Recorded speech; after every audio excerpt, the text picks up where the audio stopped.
اعوذ باللہ من الشیطان الرجیم بسم اللہ الرحمن الرحیم ان الحمد للہ رب العالمین والصلاة والسلام علی محمد ابن عبداللہ الامین وعلی آلہ وصحبہ اجمعین ومن تبعهم بإحسان ودعا بدعوتهم إلی یوم الدین۔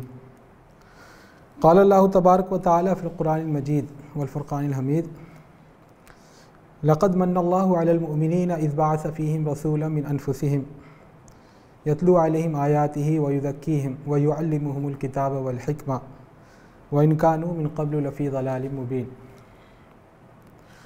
وقال النبی صلی اللہ علیہ وسلم بعثت معلما او کما قال علیہ الصلاۃ والسلام۔ میری ماں اور بہنوں اور محترم حاضرین، میں نے قرآن کریم کی آپ کے سامنے ایک آیت ابھی پڑھی۔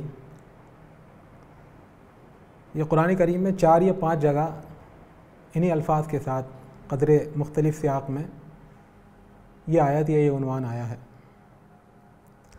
اس میں اللہ رب العزت ارشاد فرماتا ہے کہ اللہ تعالیٰ کے احسان ہے اہل ایمان پر کہ اس نے انہی میں سے ایک رسول کو بھیجا جو ان کے اوپر اللہ کی آیات تلاوت کرتا ہے، پڑھ کر سناتا ہے انہیں، ان کا تزکیہ کرتا ہے اور ان کو کتاب اور حکمت کی تعلیم دیتا ہے۔ اگرچہ اس کی آمد سے پہلے لوگ گمراہی میں پڑے ہوئے تھے۔ دوسری جگہ فرمایا هو الذی بعث فی الامیین رسولا منہم، اس میں بھی یہی عنوان ہے اور یہی الفاظ اور یہی مفہوم جو ہے ملتا ہے۔ حضرت ابراہیم کی دعا کے جو الفاظ قرآن نے ذکر کیے ہیں ان میں بھی اللہ کے نبی صلی اللہ علیہ وسلم جو خاتم الانبیاء ہیں ان کے 4 کاموں کا تذکرہ ملتا ہے۔ ربنا وابعث فیہم رسولا منہم یتلو علیہم آیاتک ویزکیہم ویعلمہم الکتاب والحکمہ ویزکیہم۔ تو اللہ کے نبی صلی اللہ علیہ وسلم کے جو 4 بنیادی کام ہیں جن کے لیے آپ کی بعثت عمل میں آئی ہے اور جن کا تذکرہ قرآن کریم میں کئی جگہ ہوا ہے، ان میں تلاوت آیات اور تزکیہ کے ساتھ ساتھ کتاب و حکمت کی تعلیم دینا بھی ہے۔ کتاب و حکمت کی تعلیم اسی کو اللہ کے رسول نے اس طرح بیان فرمایا کہ مجھے معلم بنا کر بھیجا گیا ہے۔ دیکھیے، اسلام اور علم دونوں میں اٹوٹ رشتہ ہے۔ اسلام کی جو پہلی وحی یا آخری کتاب اللہ کی جو پہلی وحی اس کی نازل ہوئی، پہلی آیت نازل ہوئی، اس میں سب سے پہلا لفظ جو آیا وہ ہے اقرا، اقرا بسم ربک الذی خلق۔ حالانکہ اسلام میں سب سے اہم ہے اللہ کو ایک جاننا، اس کی وحدانیت کا اعتراف کرنا، اس کی عبادت بجا لانا، نماز قائم کرنا اور بہت ساری عبادات ہیں جو قرآن اور اسلام نے مشروع کی ہیں، لیکن ان کو چھوڑ کر کے اللہ رب العزت نے پہلی وحی کے لیے جو پہلا لفظ انتخاب فرمایا، جو پہلا حکم نازل ہوا وہ ہے پڑھو۔ تو اس سے پتہ چلتا ہے کہ اسلام کا مزاج کتنا علمی ہے اور کتنا اس نے زور دیا ہے علم پر۔ اقرا بسم ربک الذی خلق، خلق الانسان من علق، اقرا وربک الاکرم الذی علم بالقلم، جس نے قلم کے ذریعے تعلیم دی۔ صحیح بات یہ ہے کہ ابو میں قلم ناپید تھا، جنہوں میں سے کچھ لوگ پڑھے لکھے مل جاتے تھے اور ان کا بھی وہ پیشہ نہیں ہوتا تھا پڑھنے لکھنے کا، بلکہ اس کو پڑھنا لکھنا آتا تھا۔ یہ قلم بالکل ناپید تھا، لیکن اللہ کے رسول کا جو پہلی وحی نازل ہوئی اس میں قلم کا تذکرہ خاص کر کے کیا تھا۔ قرآن کریم کہتا ہے یرفع اللہ الذین آمنوا منکم والذین اوتوا العلم درجات، اللہ تعالیٰ اہل ایمان کے درجے بلند کرتا ہے، لیکن جو ان میں اہل علم ہے ان کے درجات مزید زیادہ بلند ہیں۔ تو بہرحال علم پر اسلام نے جیسا زور دیا ہے وہ غالباً کسی بھی دین و مذہب نے نہیں دیا جو آج موجود ہے، بلکہ ایسے دین و مذہب تو مل جاتے ہیں جس نے پڑھنے لکھنے کی، تعلیم حاصل کرنے کی، علم کے میدان میں آگے بڑھنے کی ہمت شکنی کیا ہے، اور موناسٹریزم، رہبانیت، ترک دنیا اور دنیا سے بے رغبتی اور بیداری اور سماجیات کو چھوڑ کر جنگلوں میں پناہ رہنے کی ہمت افزائی کی جاتی ہے۔ لیکن اسلام دین و دنیا کا جامع ہے، ایک کامل اور متوازن دین ہے۔ یہ پورا نظام زندگی ہے. تو اس نے علم پر بہت زیادہ زور دیا. اللہ کے رسول کی زندگی میں جب ہم مطالعہ کرتے ہیں اور قرآن کریم کا جب مطالعہ کرتے ہیں، سیرت پاک کا مطالعہ کرتے ہیں، تو تعلیم کے حوالے سے کتاب و حکمت کی تعلیم آپ نے کس طرح دی، اس کے حوالے سے ہمیں چند اصولی باتیں ملتی ہیں اور چند اصول عملی پریکٹیکل کچھ نمونے ملتے ہیں، کچھ اصول ملتے ہیں جن کو اگر بڑھتا جائے تو تعلیم کی کا جو عمل ہے اس کو مزید مؤثر بنایا جا سکتا ہے، اس کو مزید فعال بنایا جا سکتا ہے، اس کو مزید اثر انداز کیا جا سکتا ہے. تو اللہ کے رسول جو تعلیم و حکمت کے جو ذرائع اور جو وسائل اختیار فرماتے تھے ان میں پہلا اور بنیادی وسیلہ تھا موعظۃ حسنہ. قرآن نے کس کا حکم دیا ہے؟ وعظ اور نصیحت کا. وعظ کیا ہے؟ وعظ ہے درد مندی کے ساتھ اپنے دل کی بات کہنا. یعنی سننے والے کو یقین ہو جائے کہ جو مجھ سے کہہ رہا ہے چاہے مجھے قبول کروں نہ کروں، چاہے اس کی بات معقول ہو یا نامعقول، لیکن وہ خیر خواہی سے کہہ رہا ہے. عربی زبان میں جب ہم پڑھتے تھے اس میں ہمیں تعریف یاد کرائی گئی تھی کہ وعظ کا مطلب ہے کلام رقیق یرقق القلوب، وہ درد مندانہ بات جو دلوں کو درد سے بھر دے، دلوں کو نرم کر دے، دلوں میں گداز پیدا کر دے.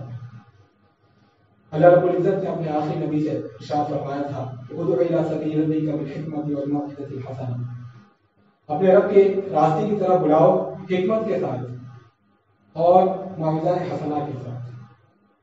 اللہ کے رسول سے فرمایا گیا کہ آپ کہہ دیے قل انما اعظکم بواحدۃ ان تقوموا للہ مثنی وفرادا ثم تتفکروا ما بصاحبکم من جنہ.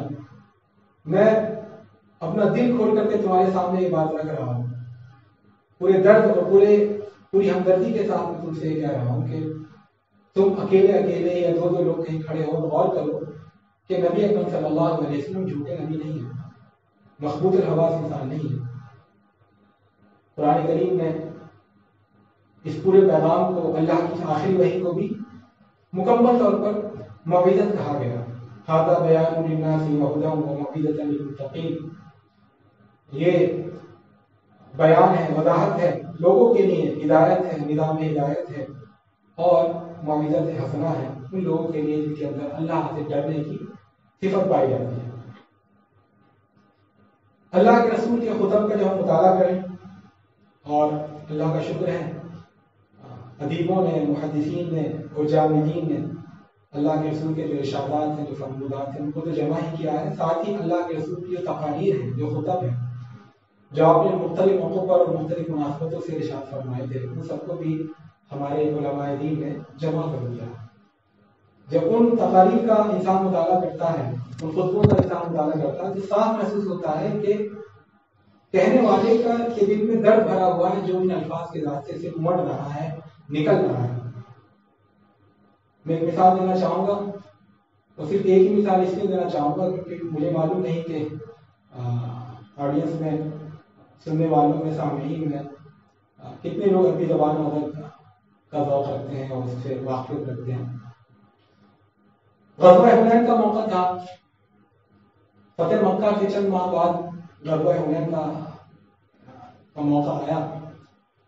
اس میں فتح مکہ کے بعد جو لوگ اسلام میں داخل ہوئے تھے طلقاء، وہ بھی اس جنگ میں نکلے تھے اسلام کی طرف سے لڑنے کے لیے، اور کافی بڑی جمعیت تیار ہو گئی تھی مسلمانوں کی. قرآن نے کہا اذا اعجبتکم کثرتکم، خود قرآن نے کہا کہ اس وقت مسلمانوں کو احساس ہو گیا تھا کہ اب ہم بہت سارے ہو گئے، اب ہم شکست نہیں کھائیں گے. لیکن اللہ تعالیٰ نے مسلمانوں کو سبق سکھانے کے لیے کہ کثرت اور قلت اللہ کے ہاں معنی نہیں رکھتی. تو غزوہ حنین میں جو کفار کے ساتھ، بنو ثقیف کے کفار کے ساتھ پہلی بار سامنا ہوا، وہ لوگ وہاں کے علاقے کے جاننے والے تھے، پہاڑوں کی چوٹیوں پر چڑھ گئے اور کہتا ہے جو تیر برسائے مسلمانوں پر، وادی سے گزرتے ہوئے مسلمانوں پر، تو سب کے پیر اکھڑ گئے اور سب ایک ہنگامہ برپا ہو گیا، افراتفری مچ گئی، صفیں تتر بتر ہو گئی، کسی کو کچھ سجھائی نہیں دے رہا تھا، تو سب کے پیر اکھڑ کر چلے گئے. لیکن اس وقت اللہ کے رسول ثابت قدم رہے اور آپ نے انصار کو بلایا، انصار نے آ کر کے اللہ کے رسول کا ساتھ دیا اور بے پناہ قربانیاں دیں، اور اس کے بعد اللہ تعالیٰ نے فتح اور نصرت کا فیصلہ مسلمانوں کے حق میں کیا. تو کہنا مقصد یہ تھا کہ غزوہ حنین جو تھا وہ اس لحاظ سے بھی ایک اہم تھا کہ اس میں مال غنیمت بہت ہاتھ لگا. جو بنو ثقیف کا سردار تھا مالک، اس نے اس غرض سے کہ ہمارے لوگ چھوڑ کر نہ بھاگے، اس نے یہ تکنیک اختیار کی کہ تمام لوگوں سے کہا اپنے گھر والوں کے ساتھ لے چلو اور اپنے مال و اسباب یعنی اونٹ کو بکری کو سب کو ساتھ لے چلو، تاکہ ہر ایک کو یہ رہے کہ اگر ہم ماریں گے تو ہمارے بیوی بچے غلام ہو جائیں گے اور ہمارے اونٹ وغیرہ چھین لیے جائیں گے. جو بزرگ تھے اس قبیلے کے انہوں نے کہا نہیں کہ تم غلط کر رہے ہو، یہ ٹھیک مناسب نہیں ہے، لیکن اس نے نہیں مانا، نوجوان تھا. تو جب شکست ہوئی تو صحیح بات ہے بڑی تعداد میں مال غنیمت ہاتھ گیا. اچھا جب پیر کھڑے تھے تو سب سے پہلے بھاگنے والوں میں وہ لوگ آگے تھے یا وہ لوگ پیش تھے جو فتح مکہ کے بعد اسلام لائے تھے. اس نے بہت سے نام تاریخی روایات میں ملتے ہیں. اللہ کے رسول نے غزوہ حنین کے بعد جو مال غنیمت تھا اس کو انہی لوگوں میں تقسیم کیا اور بے پناہ تقسیم کیا. 1 لاکھ بکریاں کسی کو دے دی، 10 لاکھ کسی کو کچھ دے دیا، جس سے جو مانگا دیتے چلے گئے.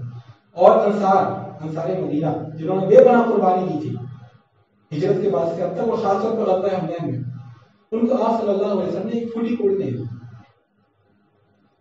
تو انصار کے کچھ نوجوانوں کو اس پر اعتراض تھا اور انہوں نے کہا کہ جب تلوار کی ضرورت پڑتی ہے تو ہمیں بلایا جاتا ہے اور جب دینے کی ضرورت آتی ہے تو دوسرے کو دیا جاتا ہے. آپس میں بات ہوئی اور یہ بھی لوگوں میں مشہور ہو گیا کہ اللہ کے رسول اب ہمیں چھوڑ کے چلے جائیں گے کیونکہ مکہ فتح ہو گیا ہے، اللہ کے رسول کا ارادہ ہی رہنے کا، تبھی اتنے لوگوں کو نواز رہے ہیں مکہ کے لوگوں کو. اللہ کے رسول صلی اللہ علیہ وسلم نے انصار کے سردار حضرت سعد بن عبادہ کو بلایا اور کہا کچھ بات مجھے سننے میں آ رہی ہے انصار کی طرف سے، کیا یہ صحیح ہے؟ وہ زمانہ نفاق کا زمانہ نہیں تھا، صحابہ کرام میں نفاق نہیں تھا، برملا بات کہتے تھے، صاف کو انسان ہوتے تھے. انہوں نے کہا ایسا کچھ نوجوان کہہ رہے ہیں، لیکن نوجوان ہیں، کم عمر لوگ ہیں، کم عقل لوگ ہیں، ایسی بات ان کی زبان سے نکل گئی.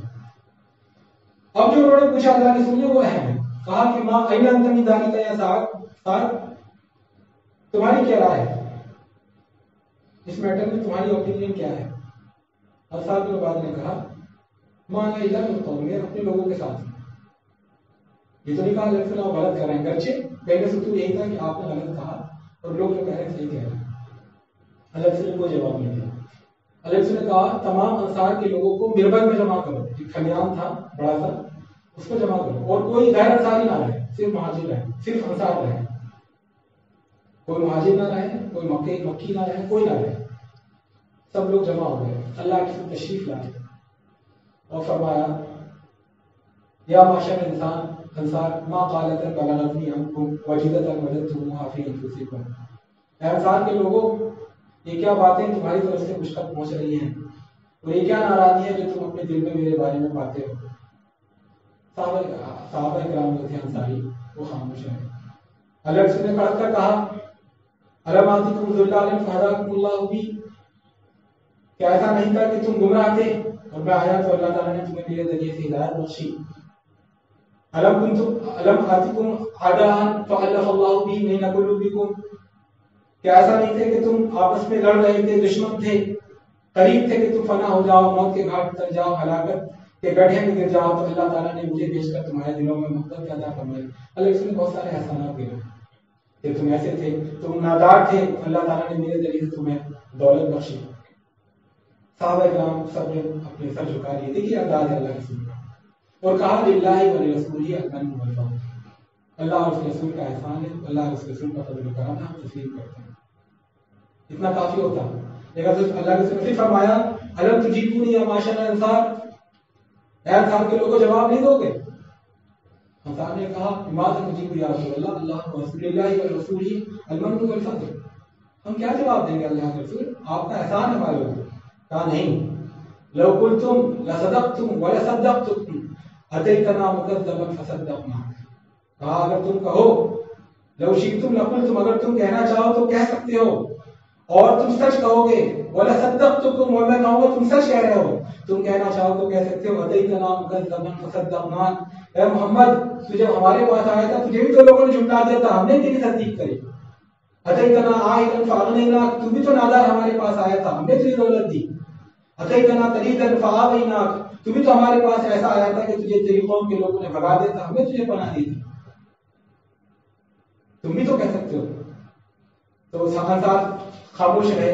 اللہ کے رسول نے فرمایا اتجدون علی یا معاشر الانصار فی لعاد، دیکھیے انداز ہے اللہ کے رسول کا، ان کو ان کا حق دے رہے ہیں کہ میرے تمہارے اوپر احسانات ہیں تو تمہارے میرے اوپر بھی احسانات ہیں۔ پھر آپ فرما رہے ہیں اتجدون علی یا معاشر الانصار فی لعاد من الدنیا اتعلف بها قوما لیسلموا ووکلتکم الی اسلامکم، اے انصار کے لوگوں، کیا دنیا کی حقیر سی چیز پر تم میرے اوپر ناراض ہو رہے ہو؟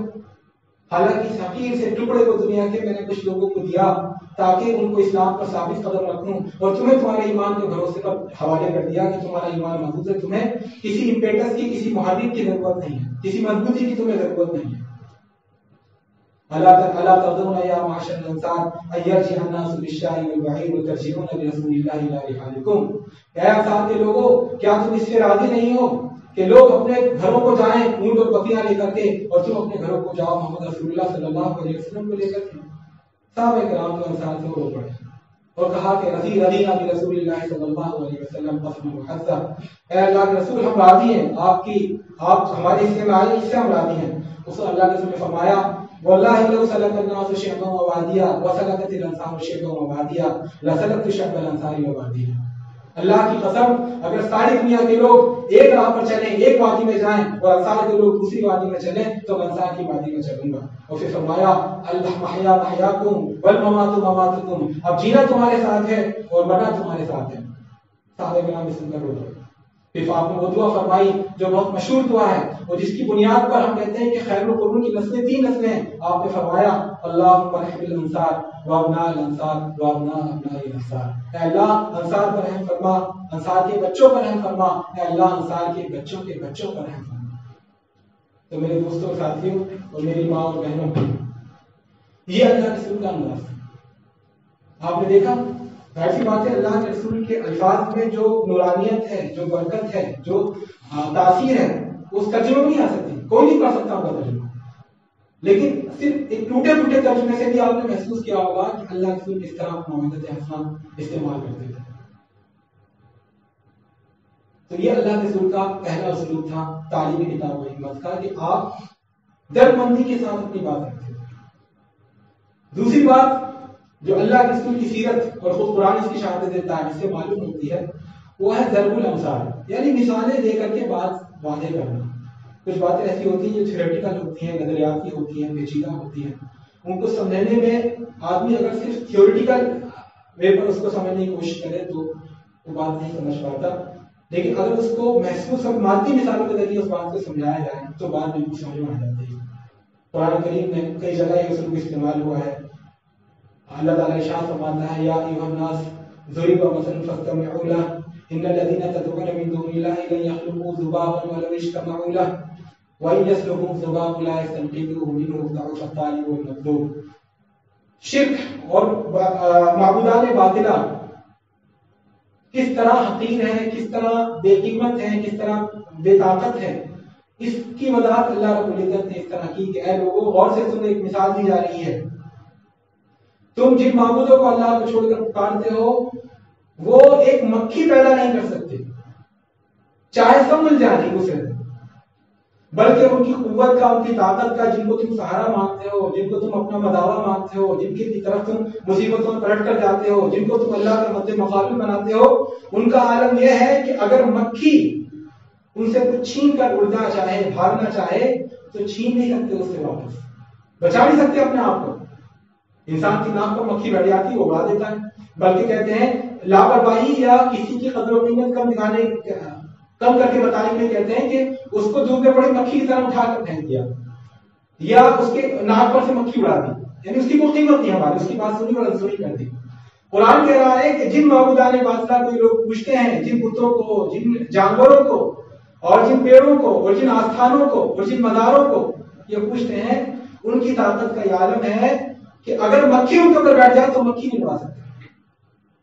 ضعف الطالب والمطلوب، ان سے مدد مانگنے والے بھی کمزور ہیں، اور جن سے مدد مانگی جا رہی ہے، جن کو اپنا مداوا بنایا جا رہا ہے، جن کو اپنا مطلوب بنایا جا رہا ہے، مقصود بنایا جا رہا ہے، وہ بھی کمزور ہے۔ دوسری جگہ اللہ تعالیٰ نے فرمایا شرک اور توحید ان کا انسانی زندگی پر کیا اثر پڑتا ہے. اللہ کی توحید کا معاملہ کیا ہے؟ بندہ اپنے اکیلے رب کے آگے جھک جائے, اس کے آگے سجدہ ریز ہو جائے تو دنیا کی تمام طاقتوں سے, تمام مخلوقات سے, تمام موجودات کی غلامی سے وہ آزاد ہو جاتا ہے. اس کو شاعر نے کہا وہ ایک سجدہ جسے تو گرا سمجھتا ہے 1000 سجدوں سے دیتا ہے آدمی کو نجات. تو اللہ تعالیٰ نے اس حقیقت کو ارباب متفرقون خیر ام اللہ الواحد القہار, بہت سارے خدا بہتر ہیں جن میں کوئی حیثیت نہیں, جن کی کوئی طاقت نہیں, جو انسان کے کچھ کام نہیں آ سکتے, یا ایک خدا الواحد القہار جو زبردست ہے وہ زیادہ بہتر ہے. اس کی مثال اللہ تعالیٰ نے انسانی زندگی پر کیا پڑتی ہے, اور جب آدمی توحید پرست ہو جاتا ہے, موحد بن جاتا ہے, ایک اللہ رب العزت کے آگے اپنی پیشانی کو جھکا دیتا ہے, اس کو اللہ رب العزت نے فرمایا ضرب اللہ مثلا عبدا مملوکا لا يقدر على شيء ومن رزقناه منا رزقا حسنا. ایک غلام ہے جو اپنی مرضی سے کچھ نہیں کر سکتا, اور ایک وہ شخص ہے جو آزاد ہے. جب آدمی اللہ رب العزت کا غلام ہو جاتا ہے تو غیر اللہ کی غلامی سے آزاد ہو جاتا ہے, اور جب انسان اللہ کی غلامی کا قلادہ اپنی گردن سے نکال دیتا ہے تو وہ ہر ایک کے سامنے سجدہ پڑتا ہے. پھر وہ بندر کے آگے بھی سجدہ کرتا ہے, پھر وہ گائے کے آگے بھی سجدہ کرتا ہے, پھر وہ ہاتھی کے آگے بھی سجدہ کرتا ہے, پھر وہ ہر بڑے انسان کے آگے سجدہ کرتا ہے, ہر ایک سے جھکتا ہے. کیونکہ جو سب سے بڑا حاکم الحاکمین ہے, جو سب سے بڑا قادر مطلق ہے, اس نے اس کا سارا چھوڑ دیا. ایک در ہم سے کیا چھوٹ گیا, مستقل در بدر ہو گئے. دوسری قرآن میں کہا کہ کیا اسی مثال کو فرمایا, اسی وضاحت کرتے ہوئے اللہ رب العزت نے مثال دی اسی چیز کی وضاحت کرتے ہوئے کہ دو غلام ہیں. ایک غلام ہے جو ایک مالک کا غلام ہے, اور دوسرا غلام ہے جس کے بہت سارے مالک ہیں, اور بہت سارے مالک ہیں متشاکسون, آپس میں لڑنے والے. کوئی کہہ رہا میرے لیے چائے لاؤ تو وہ کہہ رہا اسی وقت نہیں, اس وقت میرے کپڑوں کو پرہیز کرو. تیسرا کہہ رہا نہیں, دونوں کاموں کو چھوڑو, میرے لیے پانی بھر کر لاؤ. تو کس کی بات مانے؟ اچھا سارے کے سارے مالک اتنے پاورفل ہیں کہ سب کے سب اس کو نوکری سے نکال سکتے ہیں, تو کتنے دن اس کی نوکری چل جائے گی؟ تو اللہ تعالیٰ کہہ رہا ہے کہ وہ غلام جو ایک مالک کا غلام ہے وہ زیادہ بہتر ہے, رجل سلمن, وہ زیادہ بہتر ہے, یا وہ شخص جو کئی مالکوں کا غلام ہے. یہ انسانی زندگی پر توحید اور شرک کے جو اثرات ہوتے ہیں اس کی وضاحت کے لیے اللہ رب العزت نے مثال دی. اللہ کے رسول کی سیرت کا جب ہم مطالعہ کرتے ہیں ہم دیکھتے ہیں اللہ کے رسول بھی مختلف مواقع پر وہ بات کو سمجھانے کے لیے مثالوں کا سہارا لیتے تھے. آپ صلی اللہ علیہ وسلم نے سماج اور معاشرت یا اجتماعی جو زندگی ہے اس میں یہ بتانے کے لیے کہ اس میں اگر کوئی برائی پھیلے گی تو آپ محفوظ نہیں رہ سکتے, یا تو آپ بڑھ کر اس برائی کو روکو, ورنہ آپ یہ سوچیں کہ میں اپنے گھر کا دروازہ بند کر کے رہوں اور وہاں میں محفوظ رہ سکتا ہوں, ایسا نہیں ہوگا. اس وَاتَّقُوا فِتْنَةً لَا تُصِيبَنَّ الَّذِينَ ظَلَمُوا مِنكُمْ خَاصَّةً, اس فتنے سے بچو جو صرف ظالموں پر نہیں آتا بلکہ جب فتنہ آتا ہے سب پر آتا ہے. آپ نے حقیقت کی کو اس طرح مثال کے ذریعے سمجھایا کہ کچھ لوگ ہیں جو کشتی میں جا رہے ہیں سمندر میں, اور کشتی کے دو در ہیں, ایک ڈیک یعنی اوپر جو سطح ہے اور ایک کشتی کے نیچے اندر. تو لوگ جو اوپر والے پانی لینے کے لیے نیچے جو رہتے ہیں وہ پانی لینے کے لیے انہیں بار بار ڈیک پر جانا پڑتا ہے, اوپر جانا پڑتا ہے, اور وہاں سے سمندر کا پانی لے کر آتے ہیں. اور وہ سوچتے ہیں آپس میں کہ ہم بار بار جاتے ہیں تو اوپر والوں کو ہم سے تکلیف ہوتی ہے, ہم بار بار جاتے ہیں ڈسٹرب کرتے ہیں, تو کیوں نہ ہم اس کشتی میں نیچے سوراخ کر لیں, اور سوراخ کرنا شروع کر دیتے ہیں. اللہ رسول فرماتے ہیں کہ اگر اوپر والوں نے آ کر کے اب نیچے والوں کو روکا تو سب بچ جائیں گے, اور اگر انہوں نے کہا یہ تو ان کے گھر کا مسئلہ ہے, وہ جانے ہم تو اوپر رہتے ہیں, ہمارا کیا مسئلہ ہے, ہم تو اونچے طبقے کے لوگ ہیں, ہماری سوسائٹی الگ ہے, ہمارا شہر الگ ہے, ہمارا صوبہ الگ ہے, ہمارا ملک الگ ہے, تو فرمایا کہ نہیں سب ڈوبیں گے, سب آپ ہوں گے. تو اجتماعی زندگی کی ایک مثال ہے. اس میں اگر کوئی آفت آتی ہے, کوئی برائی پھیلتی ہے تو اس کے اثرات سب کو پڑیں گے. اگر آپ کو اثرات سے خود کو محفوظ رکھنا ہے, اپنے گھر والوں کو محفوظ رکھنا ہے, تو اس کا بہترین طریقہ کیا ہے, آگے بڑھ کر اس برائی پر قدم لگائیے, اس کو روکیے. دوسرے اللہ کے رسول نے ارشاد فرمایا اپنی دربند, ایک نبی جب آتا ہے تو کتنی دربندی سے بگڑے ہوئے اور گمراہ انسانوں کو راہ حق کی طرف بلانا چاہتا ہے، ان کو لانا چاہتا ہے۔ اس کی مثال آپ نے فرمائی کہ میری اور تمہاری مثال ایسے ہی ہے جیسے جنگل میں کسی شخص نے آگ جلائی، اب جو گرد و پیش کے کیڑے مکوڑے تھے، پتنگے تھے، وہ آ کر کے اس آگ کے اندر گرنے لگے اور جلنے لگے اور بھسم ہونے لگے۔ تو اس آدمی کو رحم آیا اور اس نے ان پتنگوں کو روکنے کی کوشش کی، تو لیکن پتنگے جو ہے کود کود کر کے اس کے پیچھے سے دائیں سے بائیں سے آگ کے اندر کود رہے ہیں اور اپنی جان ہلاک کر رہے ہیں۔ تو آپ نے فرمایا یہ میری اور تمہاری مثال ہے، تم جہنم کی آگ میں کود جانا چاہتے ہو اور میں تمہیں اس سے بچانا چاہتا ہوں۔ اللہ کے رسول نے یہی بتایا، مثال کے ذریعے سمجھایا کہ دنیا میں کچھ لوگ، قرآن اللہ کا کلام ہے، اللہ کی وحدانیت کے دلائل ہر طرف بکھرے ہوئے ہیں، پھر بھی کچھ لوگ کیوں نہیں سیدھے راستے پر آتے ہیں؟ کچھ لوگ کیوں نفاق کا راستہ اختیار کرتے ہیں؟ تو آپ نے فرمایا کہ دیکھو سماج میں یہ انسانوں میں جو فرق رکھا گیا ہے ویسے ہی جیسے زمین کے مختلف حصوں میں فرق ہے۔ آپ نے مثال دے کر فرمایا کہ جب بارش ہوتی ہے تو اس کا جو پانی برستا ہے تو اس پانی میں پانی جو برستا ہے وہ زمین کے 3 طرح کے خطوں پر پڑتا ہے۔ ایک خطہ وہ ہوتا ہے جو شوریدہ ہوتا ہے، جس میں نمکینیت ہوتی ہے، جو بنجر ہوتا ہے، اس میں کچھ اگ نہیں سکتا، اس میں پانی پڑتا ہے جذب ہو جاتا ہے، نہ اس میں پینے کے لیے کچھ رہتا ہے نہ اگتا کچھ ہے۔ تو کچھ لوگ ایسے ہوتے ہیں جن کے اوپر قرآن کریم یا اللہ کے کلام کی جو پہاڑ پڑتی ہے، نہ اس سے اپنی ذات کو کوئی فائدہ پہنچاتے ہیں اور نہ ہی دوسروں کو اس سے کوئی فائدہ پہنچتا ہے۔ اور دوسرا خطہ زمین کا وہ ہے جو خود تو فائدہ نہیں اٹھاتا۔ فرمایا صخرا صلدا، چٹیا بہت پختہ چٹان ہوتی ہے، بہت پتھریلی زمین ہوتی ہے، لیکن اس میں گڈھا ہوتا ہے، اس میں پانی جمع ہو جاتا ہے، تو اس سے کم از کم یہ فائدہ ہوتا ہے کہ لوگ جو گزرنے والے ہوتے ہیں اس سے رک کر کے پانی پیتے ہیں، گرچہ وہ زمین خود اس پانی سے کوئی فائدہ نہیں اٹھاتی، وہ چٹان خود اس پانی سے کوئی فائدہ نہیں اٹھاتی، چٹان کے اندر پانی نہیں گھستا۔ تو کیا کچھ لوگ ایسے ہوتے ہیں جو اس طرح یہ نفاق والے جو ہوتے ہیں، یہ خاص طور پر دین پر خود عمل نہیں کرتے، لیکن اللہ تعالیٰ کبھی کبھی ان کے ذریعے سے، ان کی بات کے ذریعے سے کسی کو ہدایت دے دیتا ہے، یا کبھی کبھی ان کی نسل اور ذریت میں کچھ اہل ایمان پیدا ہو جاتے ہیں جن سے اللہ تعالیٰ دین کا کام دیتا ہے۔ اور تیسرے وہ لوگ ہوتے ہیں، تیسرا خطہ وہ ہوتا ہے، بارش کا پانی جہاں گرتا ہے، تیسرا خطہ وہ ہوتا ہے جو اپنے اندر پانی سوکھتا بھی ہے اور پانی کو جمع بھی کر کے رکھتا ہے، تو لوگ گزرنے والے اس پانی سے فائدہ بھی اٹھاتے ہیں، اور جو پانی اس نے اندر سوکھا ہے، جو جذب کیا ہے، اس پانی کی وجہ سے اس کے اندر ہریالی نکلتی ہے، پیڑ پودے نکلتے ہیں، پھل پھول نکلتے ہیں، اور لوگ اس کو اس سے فائدہ اٹھاتے ہیں۔ تو آپ نے یہ مثالوں کے ذریعے بتایا کہ اللہ رب العزت کی جو وحی ہے، قرآن کریم جو ہے، اس کے بھی مخاطب اسی طرح کی ہوتی ہے۔ تو یہ اللہ کے رسول کی سیرت میں ایک دوسرا طریقہ جو اللہ کے رسول تعلیم کے لیے استعمال فرماتے تھے، ایک تو واضح نصیحت کا، اور دوسرا ہے مثالیں دے کر کے بات کو واضح کرنا، سمجھانے کی کوشش کرنا۔ تیسرا جو ہمیں اللہ کے رسول کی زندگی میں آؤٹ اسٹینڈنگ جو کریکٹرسٹک ملتی ہے، جو خصوصیت ملتی ہے، جو اسٹیٹ ملتی ہے تعلیم کے حوالے سے، وہ یہ ہے کہ آپ جو کہتے تھے وہ خود بھی کرتے تھے۔ آپ نے اپنی ذات کو، اپنے عمل کو، اپنی زندگی کو آئیڈیل کے طور پر ملت کے سامنے پیش کیا، امت کے سامنے پیش کیا، آدرش کے طور پر پیش کیا۔ ام المؤمنین حضرت عائشہ رضی اللہ تعالی عنہا سے پوچھا گیا کہ آپ صلی اللہ علیہ وسلم کے ذاتی عادات و خصائص کیا تھے، اخلاق و شمائل کیسے تھے؟ تو انہوں نے کہا کان خلقہ القرآن، جس قرآن کی آپ تبلیغ کرتے تھے، جو قرآن آپ پیش کرتے تھے، اس کا چلتا ملتا نمونہ تھا۔ اعلیٰ سے اعلیٰ دعوت ہو، بہتر سے بہتر فلسفہ ہو، اونچی سے اونچی تعلیم ہو، جب تک اس کے ساتھ کوئی انسانی زندگی نہ ہو، کوئی زندہ پیکر نہ ہو، کوئی مجسم نمونہ نہ ہو، کوئی جلدی فکری تصویر نہ ہو، تب تک وہ عام انسانوں کے لیے جاذبیت نہیں رکھتی، اس کے اندر اٹریکشن نہیں ہوتا، اس کے اندر کشش پیدا نہیں ہوتی۔ اور اگر ایسا ممکن ہوتا، انسانی فطرت اس کی اجازت دیتی، تاریخ انسانی میں اس کی کوئی مثال ملتی، تو بس اتنا کافی تھا کہ آسمان سے کوئی صحیفہ آ جایا کرتا اور پہاڑ کی چوٹیوں پر یا پیڑ کی شاخ پر یا کسی محفوظ جگہ رکھ دیا جاتا اور ساری دنیا میں اعلان کر دیا جاتا کہ اللہ کا کلام آ چکا ہے، اس کا پیغام آ چکا ہے، اس کی ہدایت آ چکی ہے، اور فلاں جگہ محفوظ ہے، جس کا دل چاہے جائے لے آئے عمل کرے۔ لیکن ایسا نہیں ہوتا۔ ہوتا کیا ہے؟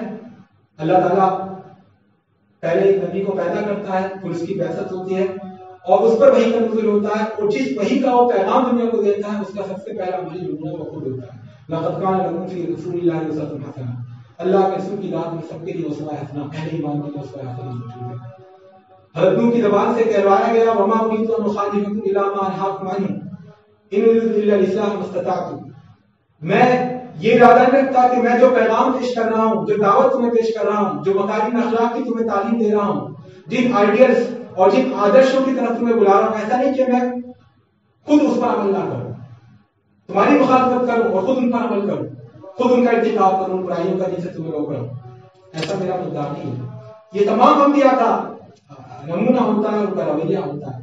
اللہ کے رسول صلی اللہ علیہ وسلم کے بارے میں خود قرآن گواہی دیتا ہے انک لعلی خلق عظیم، آپ اخلاق کے اونچے پائدان پر فائز ہیں. آپ جن اخلاق کی دنیا میں تعلیم دے رہے ہیں بعثت لاتمم مکارم الاخلاق. اللہ نے فرمایا کہ میری بعثت اس لیے بھی ہوئی ہے کہ میں اعلیٰ اخلاق کا اتمام کروں، ان کی تکمیل فرماؤں. اسی کی شہادت قرآن کریم کی دیتا ہے کہ آپ اخلاق کے اعلیٰ پائدان پر ہیں. یہ قول و عمل کا تضاد یہ شاید کسی اور پیشے میں چل سکتا ہے. ایسا ممکن ہے آپ کسی ڈاکٹر کے پاس جائیں اور اس کو اپنا گردہ چیک کرائیں، اپنا سینہ چیک کرائیں، اور وہ ہاتھ میں سگریٹ لے کر سگریٹ پیتے ہوئے آپ سے کہیں سگریٹ مت پیا کرو کیونکہ تمہارا سینہ خراب ہو جائے گا، اور آپ برا نہ مانیں. یعنی آپ کو جس چیز کی وہ تعلیم دے رہا ہے آپ کے سامنے اس کا النھن کر رہا ہے لیکن آپ کو برا نہیں لگے گا. ایسا ممکن ہے کوئی انجینئر آپ سے آ کر کہے مکان اس طرح بناؤ اس طرح بناؤ، حالانکہ خود اس کا مکان اس کی بتائی ہوئی باتوں کے مطابق نہ ہو، آپ اس کا برا نہیں مانیں گے. دنیا کے تمام پیشوں کا یہ معاملہ ہے. آپ پولیس میں جائیں، وہ پولیس والے کہیں گے قانون مت توڑو، لیکن اگر وہ خود توڑیں آپ کو تعجب نہیں ہوگا. لیکن دنیا کا صرف واحد پیشہ ایسا ہے، وہ ہے تعلیم، کہ اس میں اگر آپ دوسروں کو تعلیم دے رہے ہیں تو بچے آپ کو اپنا آئیڈیل سمجھتے ہیں، اپنا نمونہ سمجھتے ہیں، آپ کو نگاہیں اٹھا کر دیکھتے ہیں، آپ کو اپنا آدرش بناتے ہیں.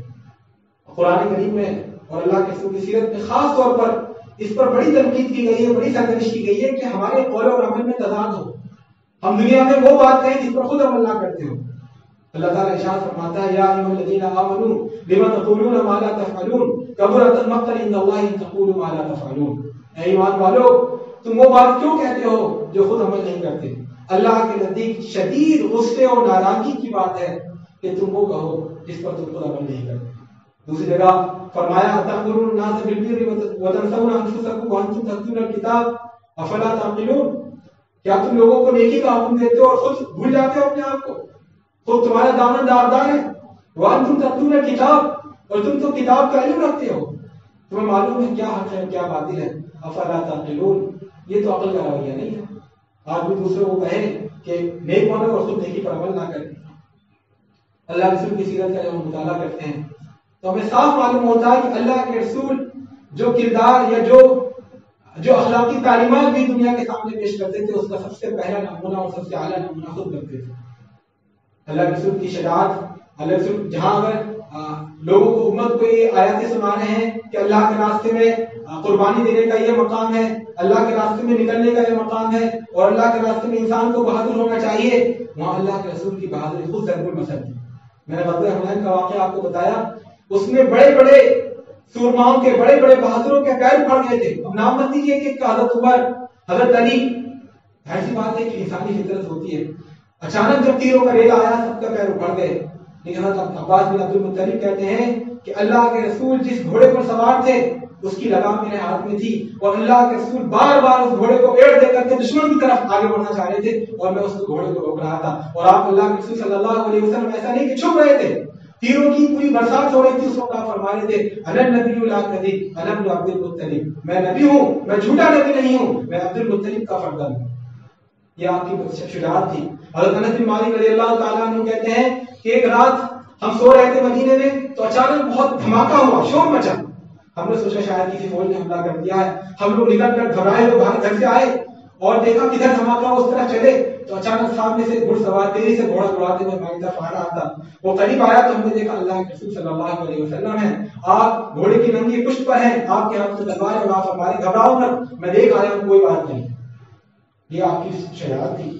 آپ صلی اللہ علیہ وسلم نے صحابہ کرام کو، امت کو یہ تعلیم دی کہ اللہ کے راستے میں خرچ کرو، تو اس کا سب سے پہلا نمونہ خود اپنے آپ کو دکھانا. آپ صلی اللہ علیہ وسلم کی زندگی ہمیشہ کے لیے نمونہ تھی. آپ فرمایا کرتے صحابہ کرام سے کہ اگر میرے گھر میں بہت بڑا پہاڑ ہے، اور پہاڑ ایک نہیں ہے، وہ جو لوگ مدینے گئے وہ جانتے ہیں سلسلہ کوہ ہے، بہت لمبا ایک پہاڑ ہے، کئی کلومیٹر تک پھیلا ہوا، تو فرمایا کہ اگر جبل احد کے برابر سونا بھی میرے گھر میں ہو تو مجھے یہ پسند نہیں کہ شام ہوتے ہوتے اس میں سے ایک ڈلی بھی میرے گھر میں رہ جائے، سب اللہ کے راستے میں دینے پر میں آ جاؤں گا۔ اللہ کے رسول ایک بار تو میں سوئے ہوئے تھے، وہاں عام طور پر گرمی کا موسم، اور کھجور کی چٹائی پر آپ سو رہے تھے۔ کھجور کی چٹائی پر سونا، میں تو آپ دیکھیے جو کھجور کے پتے رہتے ہیں، ایک آدھ بار کبھی بیٹھ کر دیکھیے، بیٹھنا مشکل ہو جاتا ہے۔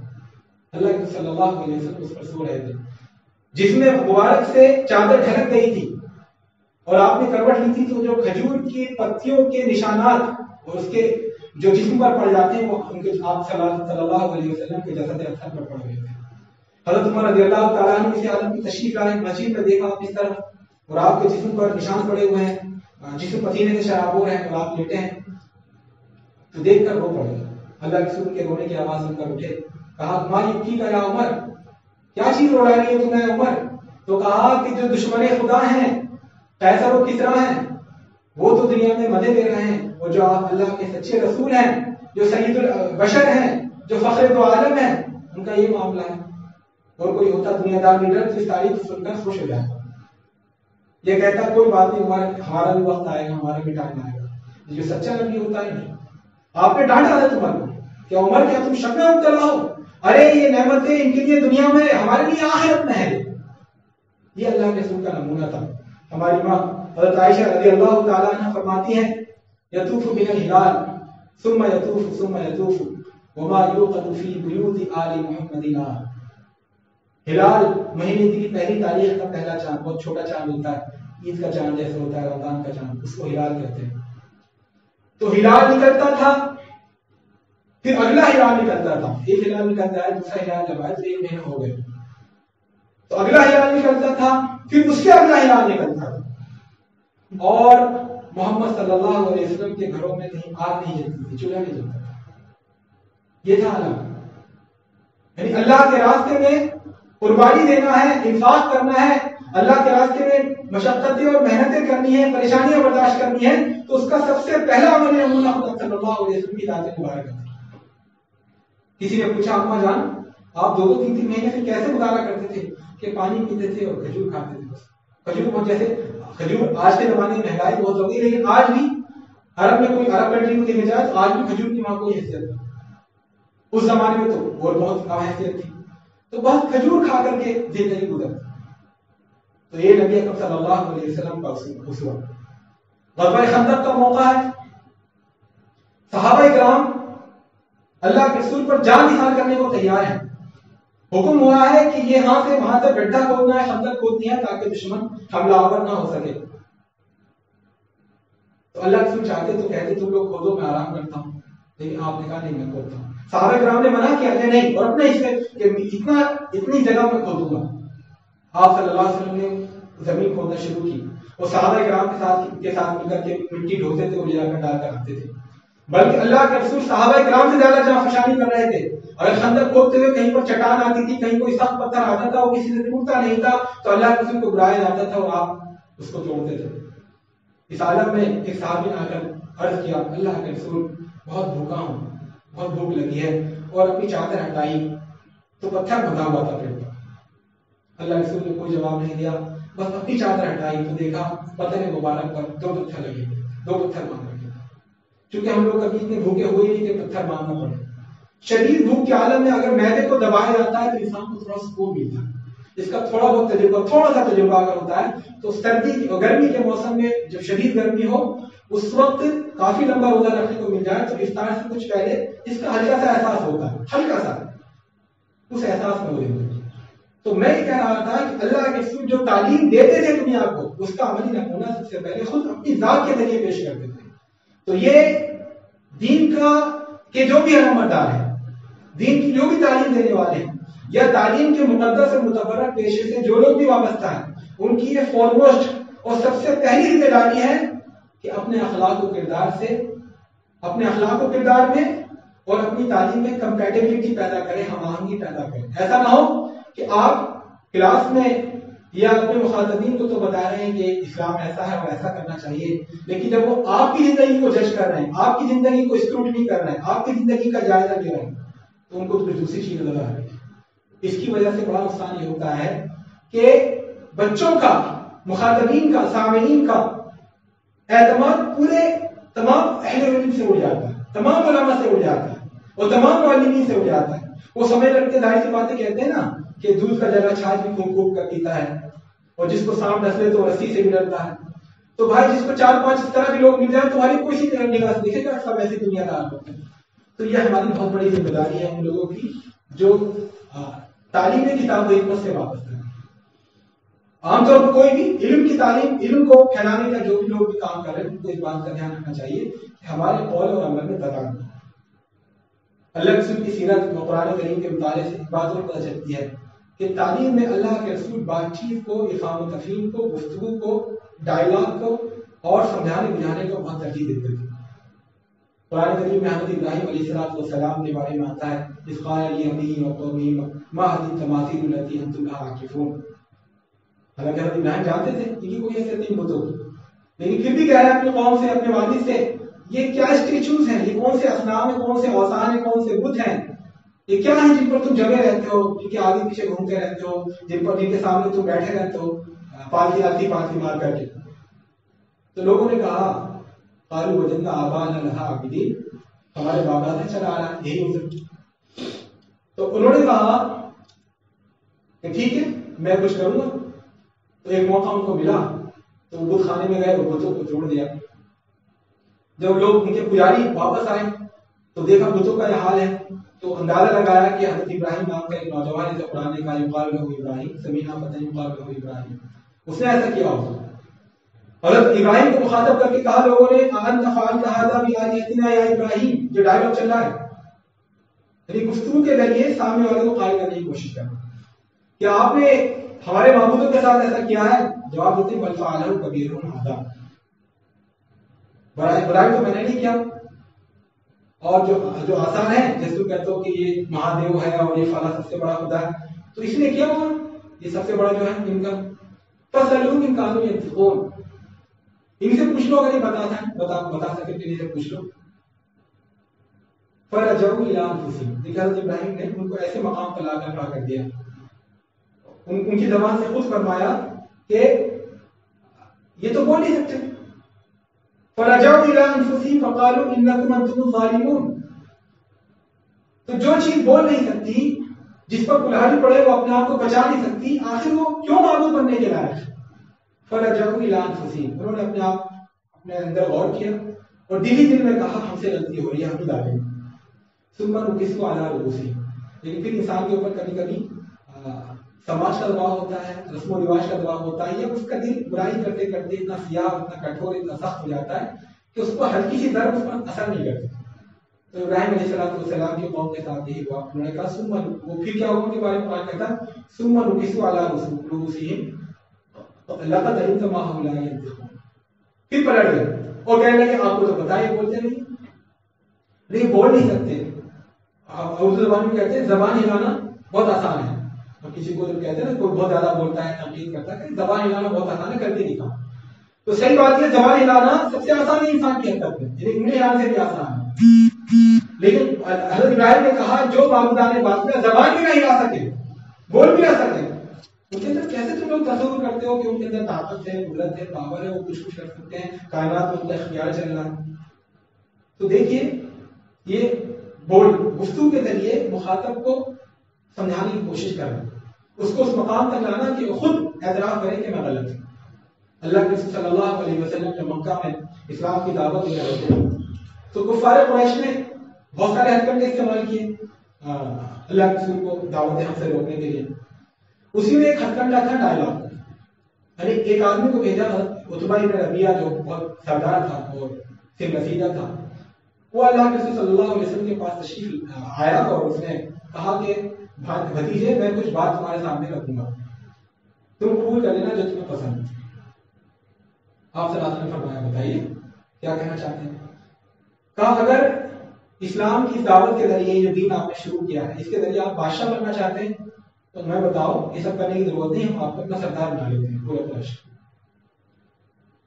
اور اگر اس کے ذریعے سے آپ مالدار بننا چاہتے ہیں تو ہمیں بتاؤ, ہم سب اپنا اپنا مال اکٹھا کر کے آپ کو سب سے زیادہ مالدار بنا دیں. اور اگر آپ کسی لڑکی سے محبت کرتے ہیں, کسی خاتون سے شادی کرنا چاہتے ہیں, اس کے لیے سب ہنگامہ کر رکھا ہے, تو ہمیں بتائیے ہم جس خاندان میں آتے ہیں, جس خاتون سے کہیں اس سے آپ کی شادی کرا دیں. اور پھر فرمایا ہوا اگر آپ کو کوئی بیماری ہے, کوئی دماغی مرض ہے, کوئی آپ کو محسوس ہوتا ہے, کوئی جن آپ پر سوار ہوتا ہے, تو ہمیں بتائیے ہم اچھے سے اچھے ڈاکٹر کے پاس لے جا کر آپ کا علاج کریں. دیکھیے کچھ باتیں ایسی ہوتی ہیں جس کو آدمی سننا پسند نہیں کرتا, فوراً ٹوک دیتا ہے.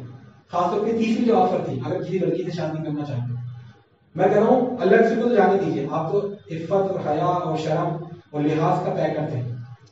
میں کہہ رہا ہوں عام آدمی اگر کسی عام مسلمان سے بھی کہا جائے جو دین کی دعوت دے رہا ہو, اس سے کہا جائے کہ اس طرح تم اگر کسی کے عشق میں مبتلا, تو فوراً بات کاٹ دے گا. ارے کیا بات کر رہے ہیں آپ ایسی بات کیسے کہہ رہے ہیں, زبان سے کیوں نکال رہے ہیں آپ ایسی بات. اللہ کے بیچ میں بات نہیں کرتے, سنتے رہے. جو اسے عتبہ بن ربیعہ نے بات نہیں کری تو آپ صلی اللہ علیہ وسلم نے فرمایا اور کچھ کہنا چاہتے ہیں, یہ کچھ نہیں کہنا چاہتا, بس یہ بات ہے. آپ صلی اللہ علیہ وسلم خاموش رہے. اس کے بعد آپ نے سورہ فصیلت کی آیات پڑھی, اس میں جب نہایت تک پہنچے فاندر تو صاعقۃ قوم عاد, صاعقۃ عاد و ثمود, یہ آیتیں جب پڑھی, وہ جب یہاں تک پہنچے تو عتبہ بن ربیعہ نے منہ پر آپ صلی اللہ علیہ وسلم کے منہ پر ہاتھ رکھ دیا کہ بس رہنے دیجیے, اس کو جواب مل گیا. تو دیکھیے اللہ کے رسول کا اس میں جہاں یہ معلوم ہوتا ہے کہ اللہ کے رسول نے کبھی بھی بھاؤ تاؤ نہیں کیا, دین کے معاملے میں کبھی بھی لین دین نہیں کیا. 98 اور 92 کی باتیں کریں کہ 50-50 ہم کر لیں, دین ہے تو مکمل دین ہے, نہیں ہے تو مکمل ہے, اس میں حصے بخرے نہیں ہوتے دین کے. وہیں اس سے یہ بات پتہ چلتی ہے کہ اگر کوئی ہمارے پاس اعتراض لے کر آ رہا ہے تو اس کا ہم سنیں, غور سے سنیں, اس کی بات بیچ میں نہ کاٹیں. ٹھیک ہے اپنی بات کہہ رہا ہے, غلط کہہ رہا ہے, اس کے پوائنٹس ہم نوٹ کر لیں. کوئی بچہ یا کوئی مخاطب ہم سے کوئی سوال کر رہا ہے, گرچہ وہ سوال بہت ہی اٹپٹا ہے, بہت ہی بے تکا ہے اور غیر معقولیت بھرا ہے, لیکن پھر بھی اس کو بیچ میں نہ کاٹیں, وہ اپنی بات پوری کر لیں. بات پوری کر چکے, اب آپ میری بات سنیں, پھر اپنی بات رکھیں. اللہ کے رسول کی سیرت سے ہمیں یہی معلوم ہوتا ہے. اسی طرح کفار قریش نے ایک بار اللہ کے رسول کے جو چچا تھے ابو طالب, ان کے پاس پہنچے اور کہا کہ ان کو روکیں ورنہ ہمیں سختی کرنی پڑے گی, ہمیں یہ کریں گے وہ کریں گے, بہت سی باتیں. حضرت ابو طالب نے سوچا کہ اب معاملہ بہت نازک ہو گیا ہے, بہت پریشان ہو گیا ہے. آپ صلی اللہ علیہ وسلم کو بلایا اور آپ صلی اللہ علیہ وسلم بولے نہیں. حضرت ابو طالب نے ساری بات کہی, دیکھو یہ ایسا کہہ رہے ہیں, یہ ایسا کہہ رہے ہیں, یہ ایسا کہہ رہے ہیں, اور پھر فرمایا خفیف علیہ, مجھ پر زیادہ بوجھ مت ڈالو, میں بوڑھا ہو چکا ہوں, میں کمزور ہو چکا ہوں. تو بہت ہی یہ ایک کریٹیکل موقع تھا, یعنی اللہ کے رسول کی ابھی ماننے والے بہت کم تھے اور اللہ کے رسول حضرت ابو طالب کی پروٹیکشن میں تھے. جو جاہلی نظام تھا, قبائلی نظام تھا, اس کے مطابق اللہ کے رسول حضرت ابو طالب کی نگہداشت اور سرپرستی میں تھے. تو جو سب سے بڑا سہارا تھے اس وقت بظاہر مادی جو سہارا تھے اس وقت دنیا میں, حضرت ابو طالب جو اس وقت حفاظت کر رہے تھے اللہ کے رسول کی, وہ تک کہہ رہے ہیں کہ مجھ سے نہیں ہو پائے گا. اگر اللہ کے رسول جھوٹے ہوتے تو یا تو مداحنت کرنے لگتے, جی میں کچھ کر لوں گا, سوچوں گا, سوچ کے بتاؤں گا, تھوڑا نرمی کیجیے وغیرہ وغیرہ باتیں کریں, یا اللہ سے نے ایسا نہیں کیا. اسی طرح اللہ کے رسول نے یہ نہیں کیا بیچ میں بات کاٹی, جوشیلا کر نہیں دکھایا, بلکہ ان کو بات پوری کرنے. اس کے بعد آپ نے اپنا وہ تاریخی جملہ فرمایا جو سیرت کی ہر کتاب میں تقریباً ملتا ہے, لو وضع الشمس فی یمینی وقمر فی یساری ما ترکت هذا. اے چچا جان, اگر یہ لوگ سورج لا کر میرے دائیں ہاتھ میں رکھتے ہیں اور چاند لا کر میرے بائیں ہاتھ میں رکھتے ہیں اور پھر کہیں کہ اس دن کو چھوڑ دو, تو میں نہیں چھوڑوں گا. لیکن چونکہ آپ بہت محبت کرتے تھے حضرت ابو طالب سے, ان کی بات سے کافی دکھ ہوا تھا, تو آپ کو یہ بات کہتے ہوئے آپ کی آواز بڑھ رہی. حضرت ابو طالب سے بہت متاثر اور کہا بھتیجے جاؤ, جب تک میں زندہ ہوں کوئی تمہارا بال لے کر نہیں سکتا. تو اللہ کے رسول کی سیرت سے ہمیں یہ بھی ملتا ہے کہ گفتگو کے ذریعے, اور گفتگو میں بھی پوری بات سنی جائے, ڈانٹ پھٹکار سے کام نہ لیا جائے. بات بات پر ڈانٹنا, بات بات پر درجہ توبیخ کرنا, بات بات پر برا بھلا کہنا, یہ اللہ کے رسول کا وطیرہ نہیں تھا. حضرت انس فرماتے ہیں کہ میں 10 سال تک اللہ کے رسول کے ہاں میں نے خادم رہا. اللہ کے رسول حضرت انس کی جو والدہ تھی, انہوں نے بچپن میں ان کو اللہ کے رسول کے گھر لا دیا تھا کہ گھر کا سودا سامان لائیں گے اور تھوڑی خدمت کریں گے اللہ کے رسول کی. تو 10 سال تک حضرت انس بن مالک رضی اللہ تعالیٰ حضرت اللہ کے رسول کے خادم کی حیثیت سے. تو فرماتے ہیں 10 سال میں اللہ کے رسول نے نہ مجھے کبھی ڈانٹا, نہ کبھی بانا, تو خیر بہت دور کی بات ہے, نہ کہ کبھی یہ کہا کہ فلاں کام کیوں نہیں کیا، نہ کبھی یہ کہا کہ فلاں کام تم نے کیوں کیا. بلکہ اگر کوئی اہل خانہ، ان کے الفاظ ہیں کہ اگر ان کے پاس گھر والے اس بارے میں وَإِذَا حَدَّثَ فِي ذَلِكَ بَعْضُ أَهْلِهِ قَالَ لَوْ كَانَ شَيْئًا مَضَىٰ. اگر گھر والے کچھ شکایت کرتے تھے کہ بھائی ایسے ایسے کر رہے ہیں، انہوں نے یہ کام نہیں کیا، فلاں کام نہیں کیا، تو آپ صلی اللہ علیہ وسلم فرماتے تھے چھوڑو، اگر وہ تقدیر میں تھا نہیں، اگر ہونا ہوتا تو ہو جائے. آپ صلی اللہ علیہ وسلم اس طرح. لیکن جو معلمین ہوتے ہیں دو طرح کے ہوتے ہیں. ان میں ایک کا یہ ہوتا ہے سوچنے کا انداز کہ ہم بچے کو زیادہ زیادہ ہمت افزائی کریں. اگر وہ ایک آرٹیکل تھوڑا سا لکھ کر لا رہا ہے، چھوٹا سا مضمون لکھ کر آ رہا ہے، تو اس کی بہت تعریف کریں، مطلب مور دین ریکوائرڈ تعریف کریں کہ بھائی بہت اچھا کیا آپ نے، آپ نے اچھا لکھا، تاکہ اس کی ہمت بڑھے. یہ اچھا طریقہ ہے. دوسرا طریقہ ہوتا ہے جو کچھ معلمین اور معلومات کا ہوتا ہے، وہ یہ کہ کوئی بچہ اگر پہلی بار اٹیمپٹ کر رہا ہے، تقریر کرنے کی کوشش کر رہا ہے، پہلی بار اگر جو ہے وہ کوشش کر رہا ہے مضمون لکھنے کی، پہلی بار اگر وہ کوشش کر رہا ہے اپنی بات آگے رکھنے کی، تو اس میں خامیاں نکالیں، اس کی اتنی خامیاں نکالیں کہ وہ آئندہ غلطی نہ کرے. ان کا بھی یقیناً جذبہ یہی ہوتا ہے کہ وہ اچھا ہو، لیکن اس سے نقصان نہیں ہوتا. اور دوسری اللہ کے رسول کسی کا سے میچ نہیں کرتا. اللہ کے رسول کا یہ تھا کہ ہمت افزائی کرتے تھے اور کبھی برا نہیں مانتے تھے. کوئی اگر بہت اٹپٹا سوال بھی کرتے تو آپ برا نہیں مانتے تھے. اللہ کے رسول ایک مرتبہ ایک مجلس سے بیٹھے تھے، ایک نوجوان آیا اور آ کر کہا کہ اللہ کے رسول میں زنا کرنا چاہتا ہوں. یہ ایسی بات تھی کہ عام مجلس میں، خاص طور پر اللہ کے رسول کی مجلس میں کوئی اس طرح کے صحابہ کرام اٹھے ڈانٹنے کے لیے، آپ نے ڈانٹے لوگ. اور نوجوان سے آگے آؤ، قریب آؤ، اتنا قریب بٹھایا کہ صحابہ کرام فرماتے ہیں کہ اس کے پیر اور آپ کے پیر دونوں ایک دوسرے میں مس ہو گئے. اور پھر فرمایا آپ نے کہ آپ کی تمہاری ماں ہے؟ اس نے کہا ہاں ماں ہے. کہا کہ اترضا اپنی امی کا، کیا یہ زنا کاری تمہاری والدہ کے ساتھ کوئی کرے تمہیں پسند ہے؟ اس نے کہا نہیں پسند نہیں ہے. قال فإن الناس لا يرضون لأمهاتهم. لوگوں کا بھی یہ حال ہے، وہ بھی یہ پسند نہیں کرتے کہ ان کی والدہ کے ساتھ ایسا ہو. پھر فرمایا اکان لی اختی، کیا تمہاری کوئی بہن ہے؟ تو اس نے فرمایا ہاں. تو کیا اترضا لی اختی، پسند کرتے ہو تمہاری بہن کے ساتھ کوئی اس طرح کرے، حرام کاری کرے؟ اس نے کہا نہیں. تو کہا ایسے ہی لوگ پسند نہیں کرتے کہ ان کی بہنوں کے بارے میں کوئی ایسا سوچے، کوئی ایسا. اس طرح آپ نے سمجھایا. اور پھر اس کے سینے پر ہاتھ رکھ کر کہا کہ اے اللہ تعالیٰ اس کو تشفی دے، اس کو نیک بنا. صحابہ کرام فرماتے ہیں کہ اس کے بعد وہ نوجوان اتنا نیک ہو گیا، اتنا پاکدامن ہو گیا کہ اس کی پاکدامنی میں اس وقت معافی ضرور ہو سکتی. تو یہ 4 منٹ 5 منٹ ہو گئے ہیں، لیکن کچھ باتیں اور تھیں جو میں کہنا چاہ رہا تھا. ایک تو نرمی کے ساتھ پیش آنا، جیسے کہ اس نوجوان کے ساتھ پیش آئے. حضرت معاویہ بن حکم فرماتے ہیں رضی اللہ تعالیٰ کہ میں عرابی بدو تھا، میں نماز پڑھنے مسجد نبی میں آیا، مجھے معلوم نہیں تھا کیا طریقہ ہوتا ہے. تو اس میں نماز کے دوران کسی صحابی نے چھینک ماری. چھینک ماری تو مجھے معلوم نہیں تھا. میں نے کہا یرحمک اللہ زور سے. تو جب میں نے یرحمک اللہ کہا تو جو صحابہ کی نماز کی نیت نہیں باندھ پائے تھے وہ سب مجھے گھورنے لگے. تو مجھے برا لگا، تو میں نے چیخ کر کہا کہ کیوں گھور رہے ہو، میں نے کوئی جرم کر دیا؟ اور وہ صحابہ جو تھے نماز میں لوگ جو اپنی پنڈیوں پر ہاتھ مارنے لگے، گویا کہ وہ اشارہ کر رہے تھے چپ رہا. تو میں چپ ہو گیا، میں سمجھ گیا شاید چپ کرنا چاہ رہے ہیں، میں نماز میں ہوں چپ کرنا چاہ رہا ہوں. میں اللہ کے رسول نے سلام پھیرا تو فرماتے ہیں کہ میں نے اللہ کے رسول سے بہتر کوئی معلم نہیں ہے. آپ نے نہ مجھے ڈانٹا، نہ جھڑکا، نہ مارا، بلکہ کہا کہ نماز جو ہے یہ اللہ کے ذکر کے لیے ہوتی ہے، تلاوت قرآن کے لیے ہوتی ہے، اس میں دنیا کی باتیں نہیں کی. تو یہ اللہ کے رسول صلی اللہ علیہ وسلم کا ترجمہ. جمعے کے دن بہت سارے عرابی، بہت سارے صحابہ کرام بغیر نہائے چلے آتے تھے. تو آپ نے ڈانٹ کر نہیں کہا، بلکہ کہا لو تطہرتم لیومکم ھذا کان خیرا، اگر تم پاک ہو کر آؤ تو کتنا اچھا رہے گا. یہ ایک انداز ہوتا ہے. حضرت پیغمبرہ ام المؤمنین ہیں، وہ غریبوں میں تقسیم کرتی تھی. آپ نے ان کا توجہ دلانا چاہیے کہ تمہارے رشتہ دار کچھ غریب ہیں، ان کو بھی دو. تو سختی سے نہیں کہا، بلکہ فرمایا لو عادی کیا اخوانی کا کھانا اعظم لیا جائے، اگر تم اپنے نانی حالی رشتہ داروں کو دے دو تو زیادہ اچھا رہے گا تمہارے اجر کے لیے.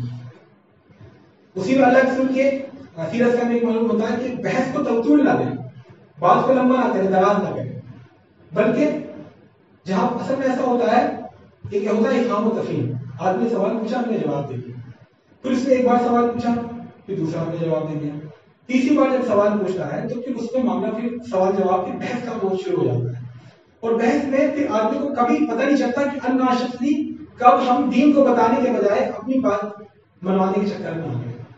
اس لیے قرآن اسلام نے اللہ کے رسول کی سیرت میں بحث کا تصور نہیں ملتا، بلکہ قرآن کی عبارت سلام علی الجاہلین وقالوا سلاما، یعنی جب بھی بحث کا موقع آتا ہے تو اللہ کے رسول یا اللہ کے نیک بندے اپنے آپ کو پیچھے کر لیتے ہیں. اللہ کے رسول نے فرمایا انا کفیل لبیت فی وسط الجنہ لمن ترک الملاء محقا، میں گارنٹی دیتا ہوں اس شخص کے لیے جنت کے بیچوں بیچ ایک محل کی جو حق پر رہتے ہوئے بھی جھگڑا نہ کرے.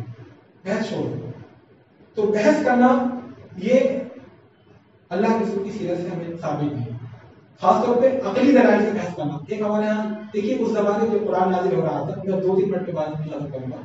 جب قرآن نازل ہو رہا تھا ایسا نہیں اس زمانے کے لوگوں کی عقل گھاس چلنے چلی گئی تھی یا وہ ہماری طرح عقل مند نہیں تھے، وہ بھی بڑے عقل والے تھے اور بڑے اعتراضات کر سکتے تھے اور انہوں نے کیے. یہ قرآن نے کبھی ان کو ٹچ نہیں کیا. قرآن نے کبھی ٹچ کیا. قرآن نے جو دلائل دیے وہ دو موضوع پر دیے، ایک تو اللہ کی وحدانیت پر، ایک نبی اکرم صلی اللہ علیہ وسلم کی رسالت پر. ان دو پر جو دلائل دیے ہیں وہ آخرت کے وجود پر. ان پر جو دلائل دیے ہیں کبھی وہ جس چیز میں پھنسانا چاہتے ہیں اس کو قرآن نہیں پھنسا.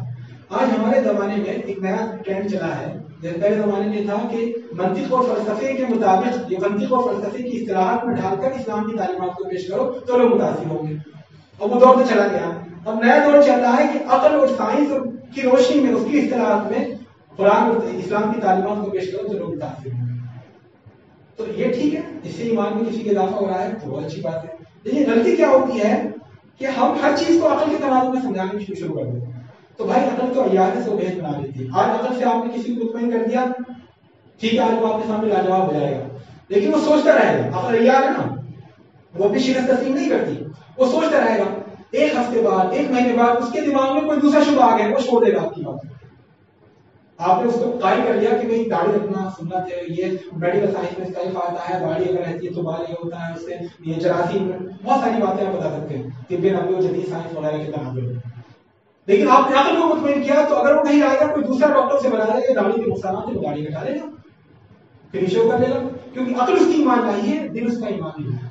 تو میں یہ کہہ رہا تھا اگر عقلی تناظر میں اپنی بات کو سمجھانے کے لیے یقیناً استعمال کرنا چاہیے خاص طور پر قرآن کی تعلیمات کو، جبکہ ایمان میں اضافہ اس کو شرط کے طور پر نہیں کہ ہم عقل کے ذریعے سمجھا کر ہی دم نہیں ہر چیز کو اسلام کا ہو. بھائی ہر رکن نہیں سمجھا سکتے ہم. فجر میں 2 ہی رکعت کیوں ہے، ظہر میں 4 رکعت کیوں ہے، اور ظہر میں سائلنٹ کیوں ہے، فجر میں ووکل کیوں ہے، اور مغرب میں 3 کیوں ہے، اور وہ ووکل کیوں ہے، یہ سب آپ نہیں سمجھا سکتے. بھائی آپ ایک نہ ایک جگہ آ کر کے آپ کو کہنا پڑے گا بھائی یہاں. تو ہم کیوں نہ بہتر ہے کہ ہم وہیں رک جائیں جہاں اللہ اور اس کے رسول نے روکا. آخر مالک بن انس کہتے تھے کہ اس امت کا معاملہ اسی طرح ٹھیک ہو سکتا ہے جس طرح سے پچھلے لوگوں کا معاملہ ٹھیک ہوا تھا، یہ امت کے پہلے طبقے کا معاملہ. تو صحابہ کرام اور اللہ کے رسول نے دین کو جس انداز میں پیش کیا اس میں عقل کو جس حد تک استعمال کیا اس حد تک اگر ہم استعمال کریں تو بہت بہتر رہے گا. اگر اس حد تک ہم استعمال سے آگے ہم بڑھیں گے تو جہاں تجاوز کریں گے وہاں ٹھوکر کھانے کے امکانات زیادہ ہو جاتے ہیں.